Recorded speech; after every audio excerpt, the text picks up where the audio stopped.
माने समस्त एक कथा जानत ओ कथा आज्ञा दुईटा जिनिस को हां दीर्घ दिन पर्यंत आमे साइड रखि परिबा ना ना ना रखिना कि रखिबनी कि रखि पारिबनी दीटा जिनिस तमे के बेटी करछो दीटा जिनिस विषय तमे कोन जानिछो यस हैं जानिछो यस हैं ओडिया को साहित्य संस्कृतर केंद्र स्थल होची पाला आज्ञा आई तनो से दीटा जिनिस कोन कहिलो सारे दीटा जिनिस रखिना कि रखि पारिबनी ना ना केबे हेले गोटे होची अंडा आ गोटे आइसक्रीम ठीक सुनिले के जेना सर कोन कहिले गोटेला अंडा ओडे आइसक्रीम आइसक्रीम अंडा जदी बहुत दिन रखिबो हां से पास कांदिया हेले फोपाड़िबो आ आइसक्रीम जदी किनिच खाइबो खाइबो जदी का साथे कथा का तो आइसक्रीम हाथ रे धरिच से कथा बार्ता हो ये तरल जीव खाली काठीटा को धरिच सत कथा ना किंतु आगे जेना बुसिना कहिले अंडा आइसक्रीम कथा मु कोन से अंडा आइसक्रीम कथा आपन कहि नहीं नहीं नाही नहीं दुईटा जिनिस कोन कोन है क्या चाहा बुपी हेबे दीर्घ दिन पर्यंत साइड रखि परिबा नाही केबे रखि बारियानी बसी बनु जियो आ गोटाए जिनिसर का गरम दिया ना मु कहिबी आ गोटा जिनिस ना आजिर दर्शक माने कहिबी कहियो विज्ञ प्राज्ञ पंडित माने बसचंदी मोर आज्ञा केते दर्शकर संख्या तेनु मु गोटाए जिनिसर ना कहूची कोंतु आपण मान को ऊपर गोटाए जिनिस कहया पई कहिबे तेबे गोटाए जिनिसर ना ना ना हेला कोन आया घियो गोटे घियो अन्यटी बस आवाज सिनाटुआ देखिले तो गोटे गोटे घियो गोटे घियो हां मुगला आइसक्रीम आइसक्रीम नो घियो को आज्ञा आपण माने जेते खरमरा करंदु ना काई ताहा जदि दीर्घ दिन पर्यंत रहिबो तो रहनिया गंधैबो हां आ झियो घियो झियोटी विवाह योग्य होई सारिबा परे जदि हमें ताको दीर्घ दिन पर्यंत साइड रखिबा हां चालीला बाट कथा कहिबो आज्ञा नै आज्ञा बापा जाउथिबे दांडरे केई पड़ोसी देखिबे कहबे देखो देखो ये केमितिया बापा छाती फुलाई बाट चालुछ हां हेले बढिला झियो को आज पर्यंत बाहा न दे घरे साइड रखिछी आगे ओ तेबे होउछ हमर समाज कथा समाज कथा विवाह योग्य झियोटी घरे थिले आज्ञा बापा मांग मुंडरे चिंता चिंता बापा मांग मुंडरे बोझ मोर आज्ञा चिंता नाही कि बोझ नाही कोन चिंता नै खाली पुओ कोनी अन्य 3 वर्ष चिंता झियो हां भाई चिंता नाही तीनिटा धियो तीटा झियो तू एबे भाई मल्लू काई की हरे मोर गोटिए झियो मु विवाह देली बोली 3 माणे मोटाळ जमी बिकिची कोन पाई माने डिमांड दबा पाई झियो को डिमांड देलु हां तोर बोका छाड़ी सुन हां अरे 2 वर्ष रे मोर जोड़िए झियो गोटे गोटे गलेनी गले तांको गोटे टंका देइनी तांको इच्छा रे से चालिले हां टंका दे देलिनी मुह पति के बसी पई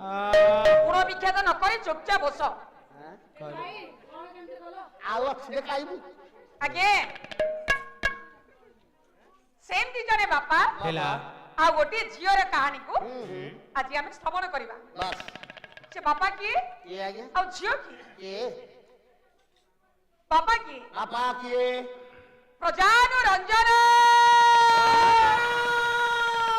कोई नहीं करब गंजन दीप्तिशाली कीर्तिशाली शक्तिशाली पांचल देश अधिश रूप दर्शन कर एक मात्र ओली ओली अभामय लोभामय शोभामय कन्या द्रौपदी विवाह उद्देश्य नहीं आयोजित करा जाय गोटे प्रतियोगितार सभा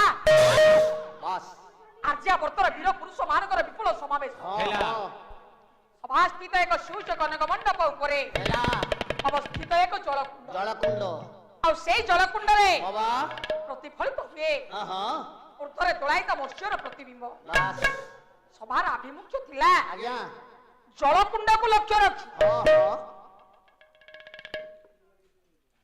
जलकुंड रे मत्स्यर प्रतिबिंब को लक्ष्य रखी ऊर्ध्व को धनु उत्तोलन करि दे ये मत्स्यर बाम नेत्र प्रति जे सर संधान करि पारिबो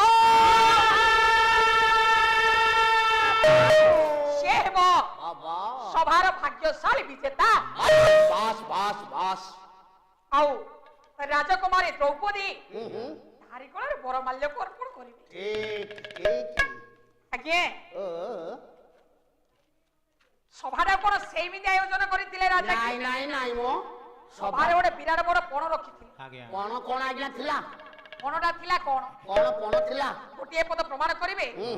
ପୂଜ୍ୟ ତଥା ସ୍ୱର୍ଗତ ଗାୟକ କେଶରୀ ଉଦୟନାଥ ରଥଶର୍ମା। ତାହେଲେ ଠିକ ଅଛି ଆସନ୍ତୁ। ପୂଜ୍ୟ ମହୋଦୟ ମୋର ଚାଲିଗଲେଣି ଆମଠାରୁ ଅନେକ ଦୂର, ହେଲା କିନ୍ତୁ ତାଙ୍କର ଲେଖନୀ ମନରୁ ଝରି ଯାଇଥିବା କେଇ ପଦ ଗୀତ ତାଙ୍କର ସ୍ମୃତି ହୋଇ ରହିଛି। ବାସ୍ ବାସ୍ କେବେ ବି ଜୀବିତ କେବେ ବି ଅମର। ହଉ ମହୋଦୟ କଣ କହିଲେ? କଣ କହିଲେ ଆଜ୍ଞା? ପଣଟା ଥିଲା କଣ? କଣ କଣ ଥିଲା? କହିଲେ 7 ତାଳ ସ୍ତମ୍ଭ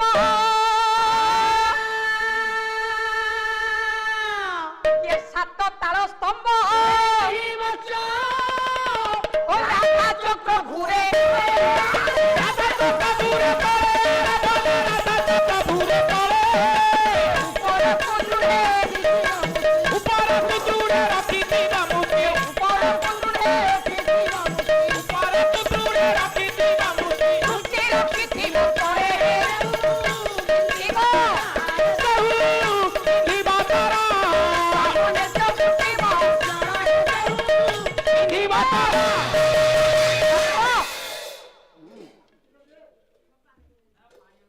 স্তম্ଭର ଉଚ୍ଚତା ଥିଲା ଓହୋ 7 ତାଳ। 7 ତାଳ 7 ତାଳ ଉଚ୍ଚତା ବିଶିଷ୍ଟ ସ୍ତମ୍ଭର ଅଗ୍ରଭାଗରେ ଗୋଟେ ଧୂଳାୟମାନ ବସ୍ୟ ଠିକ ତଳେ ଘୁରୁଛି ରାଧା ଚକ୍ର। ଆଜ୍ଞା ସେ ସ୍ଥାନକୁ ଚାହିଁବା ମନା। ହଁ ଚାହିଁବେ କେଉଁଠି କି? କେଉଁଠି କି?